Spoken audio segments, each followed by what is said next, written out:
नमस्कार मित्रांनो, कसे आहात तुम्ही? तर आज मी तुमच्यासाठी घेऊन आली आहे कांदा पराठे.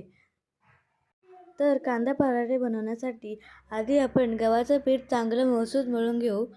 मग त्याला 5 मिनिटासाठी रेस्ट करायला ठेवू.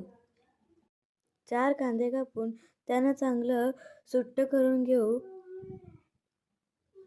कांदा कापून झाल्यावर तव्यावर तेल, कांदा, soya sauce, red chilli sauce, tomato sauce टाकून चांगलं परतून घेऊ. मग आपण त्याच्यात हळद आणि मसाला देखील घालू. तुम्हाला जर कोथिंबीर आवडत असेल तर तुम्ही भरपूर प्रमाणात कोथिंबीर घालू शकता. मला कोथिंबीर आवडत नाही म्हणून मी यात कोथिंबीर घातली नाही. तर इथे आपलं सारण आता शिजत आहे. अशा प्रकारे हे सारण शिजवून चांगलं एका प्लेटात बाजूला काढून ठेवायचं. हे पराठे माझ्या बहिणीला खूप आवडतात म्हणून स्पेशल तिच्यासाठी हे पराठे बनवले आहेत. आता आपण पिठाचे चांगले गोळे करून त्यांची एक चपाती लाटू. चपाती लाटून झाल्यावर त्यावर ते सारण जे आपण बनवलं होतं ते घालायचं. तुम्हाला जर आवडलं तर टोमॅटो सॉसही घालून लावा.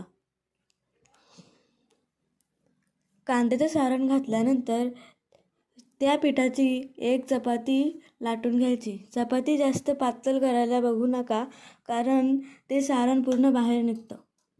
आता आपण ती चपाती तेलावर भाजायची. तेलावर चांगले खरपूस भाजा, कारण मग ती खायला खूप डिलिशियस लागते. आता आपले तयार आहेत कांदा पराठे. सॉस किंवा तुम्हाला जे आवडतं त्याच्यासोबत हे खूप छान लागतात. आता माझ्या बहिणीला मी खायला दिलं.